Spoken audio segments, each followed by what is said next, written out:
En nuestro programa anterior, amigo oyente, vimos la introducción de esta epístola a Timoteo que hemos comenzado a estudiar, escrita por el apóstol Pablo, y destacamos el hecho de que el saludo de esta carta es diferente a todas las otras cartas que él había escrito hasta entonces. Es decir, que no hay ninguna otra en la cual uno pueda encontrar esto tal cual está aquí en esta epístola. Y vamos a poder encontrar a través de esta epístola, así como también en las otras epístolas pastorales, esto es, esta primera y la segunda epístola a Timoteo y también la epístola a Tito, veremos expresiones que Pablo no usa en ninguna otra parte. Obviamente podemos ver que él hablaba con estos jóvenes predicadores y aquellos que eran íntimos de él, de una manera en que probablemente él no siempre hablaba públicamente. ¿No le hubiera gustado a usted haber sido Timoteo? Haber viajado con el apóstol Pablo y haber podido observar la forma de pensar de este hombre y que él abriera su corazón para usted? ¿Poder hablar con él de una manera más íntima? Bueno, ahora él nos está hablando a usted y a mí. No es Pablo directamente, sino el Espíritu de Dios quien está aquí, y es en realidad Dios quien nos está hablando a través de la epístola que Pablo escribió a este joven predicador. Estas expresiones que encontramos aquí y las grandes verdades que tenemos aquí son algo para usted y para mí hoy. Es algo muy íntimo, muy personal. Y aun cuando es muy personal, tiene que ver con la iglesia local. Tiene que ver con el cuerpo de creyentes al manifestarse a sí mismo en la comunidad, y es así como debe manifestarse la iglesia. Y amigo oyente, por tanto, nosotros creemos que cada creyente debe ser identificado, o mejor dicho, debe identificarse con alguna iglesia. En nuestro programa anterior finalizamos con la introducción breve que tiene esta carta. Tuvimos que apresurarnos un poco cuando estábamos hablando de esa parte donde dice, gracia, misericordia y paz de Dios nuestro Padre y de Cristo Jesús nuestro Señor. Él está diciendo aquí que Timoteo es su propio hijo en la fe, pero que Dios es nuestro Padre, el Padre de Pablo, el Padre de Timoteo, y Él es su Padre, amigo oyente, si usted ha recibido a Cristo como su Salvador.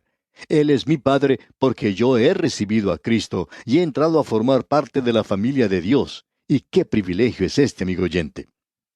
Usted debe recordar que Pablo había sido un fariseo, y en el judaísmo nunca tuvo el privilegio de llamar a Dios su Padre y a Cristo Jesús nuestro Señor. Eso es algo que nosotros pasamos por alto. Eso es algo, como hemos dicho en nuestro programa anterior, que se necesita tanto hoy que cualquiera en la iglesia, cualquier función que usted tenga en la iglesia, cualquier cosa que usted tenga que hacer en la iglesia local, usted tiene que hacerlo no solo en el nombre de Cristo, sino que usted lo hace por su mandamiento. Usted debe recordar que Él es la cabeza de la iglesia, Él es el Señor. Él había dicho antes, me llamáis Señor, Señor, y no hacéis las cosas que os digo. Ustedes no me obedecen. Yo me pregunto si Él no dirá eso de muchos de nosotros hoy. No es simplemente llamarle Señor a Él. Él dice que hay muchos en aquel día que van a decir, Señor, Señor, ¿no hicimos esto? O dirán, ¿no hicimos esta otra cosa por ti? Estuvimos muy ocupados por ti. Pero Él les va a decir, bueno, yo ni siquiera les conozco a ustedes. Yo no sabía que ustedes estaban haciendo eso en mi nombre. Por cierto que no lo hicieron de esa manera. Ustedes no buscaron hacer mi voluntad. Ustedes no buscaron cómo obedecerme. Esto es muy personal, como podemos apreciar. Comenzando ahora con el versículo 3 en este capítulo 1 de la primera epístola a Timoteo, tenemos una advertencia contra falsas doctrinas, y la doctrina es algo muy importante. Ya hemos dicho anteriormente en esta epístola que es credo y conducta, y su credo tiene que estar correcto antes de que su conducta pueda ser correcta. Usted no puede andar pensando mal y actuando correctamente. Eso es algo así como una imposibilidad. Hay muchas personas que critican la forma en que manejan las mujeres. En cierta ocasión, un hombre dijo, cuando una mujer que está manejando se acerca a un cruce de caminos y saca su mano por la ventanilla, ¿qué es lo que eso significa? Y quien estaba escuchando le contestó, bueno, no sé. Bien, dijo ese hombre, eso solo significa una cosa, que ella ha bajado la ventanilla, eso es todo. Es que uno nunca sabe lo que va a pasar porque hay veces que ella señala que va a ir a la izquierda y entonces voltea a la derecha y viceversa. Lo interesante es que los hombres también hacemos lo mismo. Pero cuando uno hace algo así, su forma de pensar y su forma de actuar causan grandes dificultades. Uno no puede continuar de esa manera en esta vida, pensando mal y actuando correctamente. Ahora en el versículo 3 leemos, como te rogué que te quedases en Éfeso cuando fui a Macedonia, para que mandases a algunos que no enseñen diferente doctrina. Usted recuerda que Pablo le dijo a los Gálatas que no había otro evangelio. Los judaizantes están predicando otro evangelio, pero él dice que en realidad no existe ningún otro evangelio. Hay solo uno, y con la doctrina es lo mismo. Esta palabra doctrina indica las enseñanzas de la iglesia. Ahora, ¿cuáles son las enseñanzas de la iglesia? ¿Qué debería ser? Bueno, debería ser aquello que era al mismo comienzo. En el día de Pentecostés dice, y perseveraban en la doctrina de los apóstoles. Ahora había cuatro cosas que caracterizaban a la iglesia: la doctrina de los apóstoles, la comunión unos con otros, el partimiento del pan, o sea, la cena del Señor, y las oraciones. Esas son las cuatro impresiones digitales, por así decirlo, de la iglesia visible, y creemos que también son las mismas hoy. La iglesia no es una iglesia si la doctrina no es la doctrina de los apóstoles. En cierta ocasión, dos pastores estaban conversando, y el uno le dijo al otro, hay tantas cosas en las que nosotros estamos de acuerdo.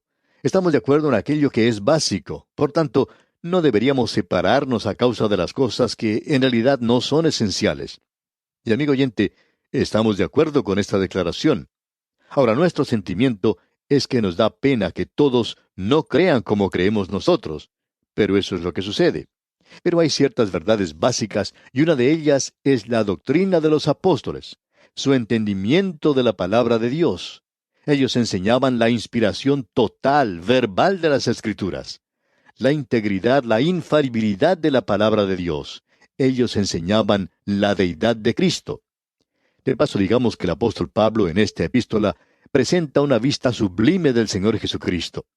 Hay algunos que dicen que él nunca enseñó la deidad de Cristo. Sin embargo, amigo oyente, esa es una de las cosas que Pablo destaca tan claramente como el sol del mediodía. Él es muy claro en cuanto a la deidad del Señor Jesucristo. ¿Qué piensa usted que él quiso decir cuando dijo aquí, gracia, misericordia y paz de Dios, de nuestro Padre y de Cristo Jesús nuestro Señor? Él lo está colocando al lado mismo de Dios nuestro Padre y lo está haciendo a él Dios aquí. Y esto lo podemos ver una y otra vez en estas epístolas pastorales. Y ahora hablando a este joven Timoteo, él dice, como te rogué que te quedases en Éfeso. Éfeso era un importante centro de esa época. Pablo pasó más tiempo en ese lugar que en cualquier otro lugar. Él tuvo su mayor ministerio en este lugar. Él dijo, yo quiero, Timoteo, que te quedes en Éfeso y yo iré a Macedonia. Y por cierto que allí necesitaban mucha ayuda, para que mandases a algunos que no enseñen diferente doctrina. Eso era lo importante. La enseñanza de la iglesia tiene que ser algo correcto, propio, y si no está bien, entonces no es una iglesia. Y no interesa cuántos sean los diáconos y ancianos y ministros y directores de canto y coros y escuelas dominicales que usted pueda tener. Si allí no se tiene la buena doctrina, entonces no es una iglesia. Que no enseñen diferente doctrina, dice. Eso es lo que él está diciendo aquí. Luego nos sigue diciendo, ni presten atención a fábulas. Es decir, que no le preste atención a los mitos y fábulas. Y en Éfeso se encontraba el corazón de las religiones misteriosas de aquel día. En ese gran centro se podía encontrar los templos de Adrián, los templos de Troya, el gran templo de Diana de los Efesios. Todo eso estaba allí en Éfeso, junto a las demás religiones misteriosas del lugar. Ahora Pablo dice que esas cosas están pasando porque están basadas en mitos, en la mitología de los griegos. Ni presten atención a las fábulas y genealogías interminables. Esta expresión es algo muy interesante la que utiliza Pablo. Esto puede referirse a la filosofía de Filón. Filón era un israelita muy destacado, brillante podríamos decir, que tomó el Antiguo Testamento y lo espiritualizó. Él trató de introducir el punto de vista de la mitología. Y tenemos eso hoy. En algunos seminarios, por ejemplo, dicen que el libro de Génesis es un mito. Es decir, que todas las historias allí son mitos, que estas personas no vivieron y cosas por el estilo. Sin embargo, hoy tenemos una acumulación tal de descubrimientos arqueológicos y cosas relacionadas con eso, que notamos que no se enfatiza tanto esa filosofía como se enfatizaba en días pasados. Pero aún así, hay quienes creen en eso.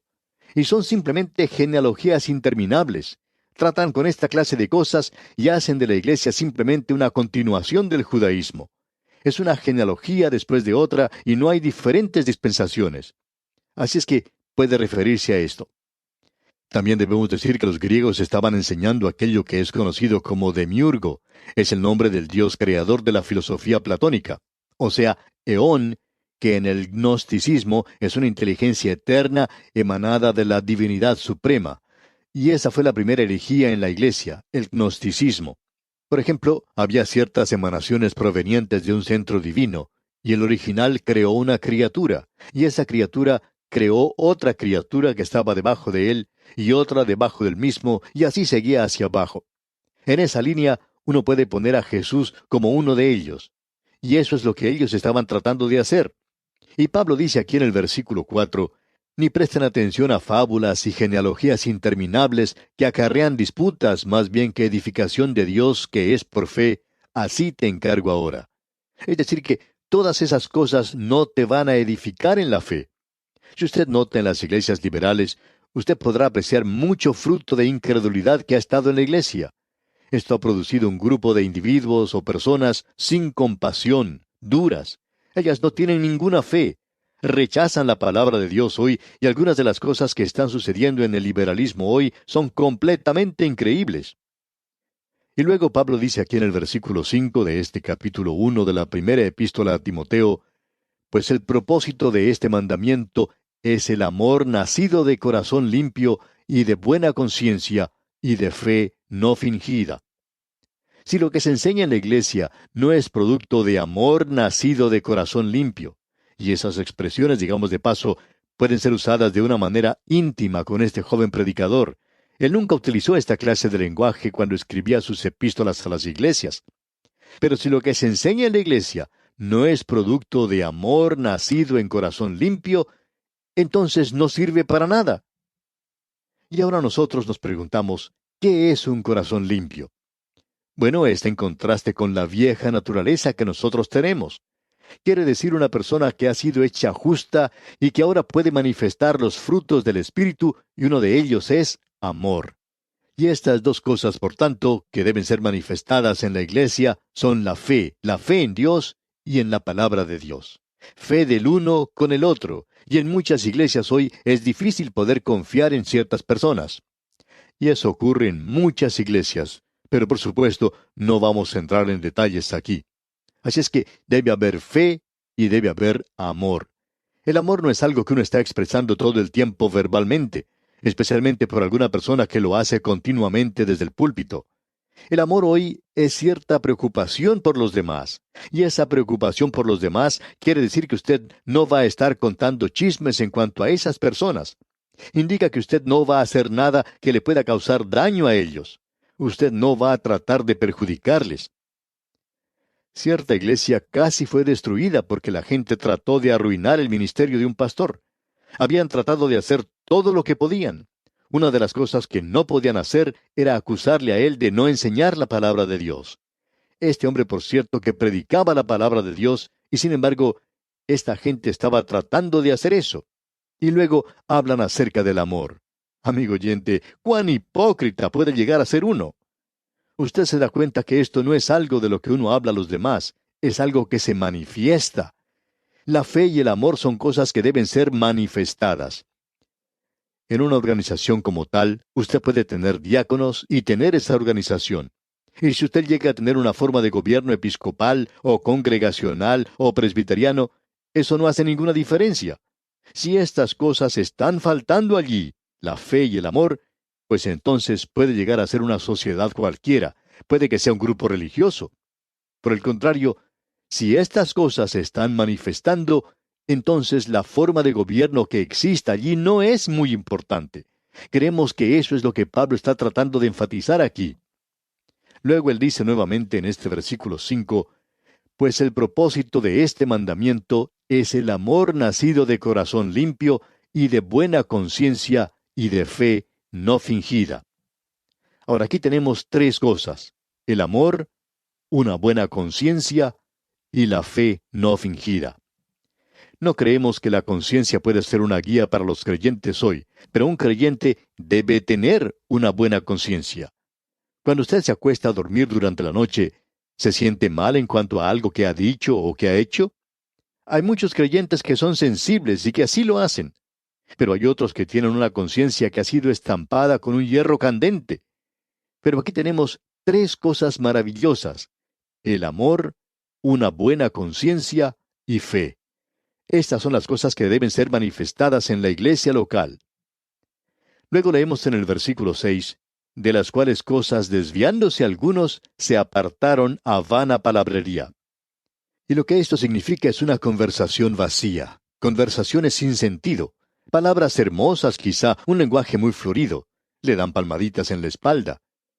Vana palabrería, dice Pablo, palabras vacías, no tienen ningún significado. Y continúa en el versículo 7, queriendo ser doctores de la ley, sin entender ni lo que hablan ni lo que afirman. Pablo está hablando aquí de una manera muy directa. Diríamos que él está aclarando aquí a esta gente que enseña un error y que lo están haciendo con mucha seguridad. Ellos no prestan ninguna atención a la palabra de Dios, sino que están enseñando un error con mucha seguridad. Y eso hace de esta sección algo sumamente importante, como podemos apreciar. Y ahora vamos a entrar en lo que el apóstol dice y a escuchar lo que él habla con este joven Timoteo, hijo en la fe, y él habla de una manera que tal vez no utilizó anteriormente. Creemos que nos hará mucho bien prestar atención a lo que él dice, porque es para nosotros también en este día en el cual vivimos. Él advierte aquí contra aquellos que eran legalistas y que estaban tratando de enseñar la ley. Ellos enseñaban que la ley era un medio de salvación, y con eso no terminaban las cosas, sino que enseñaban que la ley era un medio de santificación, y que lo que uno debía hacer era regresar nuevamente a estar bajo la ley. Eso aún después de haber sido salvo. Y debemos decir que la ley siguió un propósito, pero que ella nunca fue un medio de salvación, nunca fue dada con ese propósito. Podríamos decir que era un agente de muerte por la sencilla razón que nos condena, un agente de condenación. Por tanto, podemos decir que la ley nunca fue dada para salvar al hombre, fue dada para revelar al hombre que él era un pecador y que necesitaba un Salvador. Bien, amigo oyente, vamos a detenernos aquí por hoy y Dios mediante continuaremos con este tema en nuestro próximo programa. Como es nuestra costumbre, les sugerimos leer y meditar en el contenido de los siguientes versículos de este capítulo 1 de la primera epístola del apóstol Pablo a Timoteo. Deseamos a usted una vida de estrecha comunión con el Señor.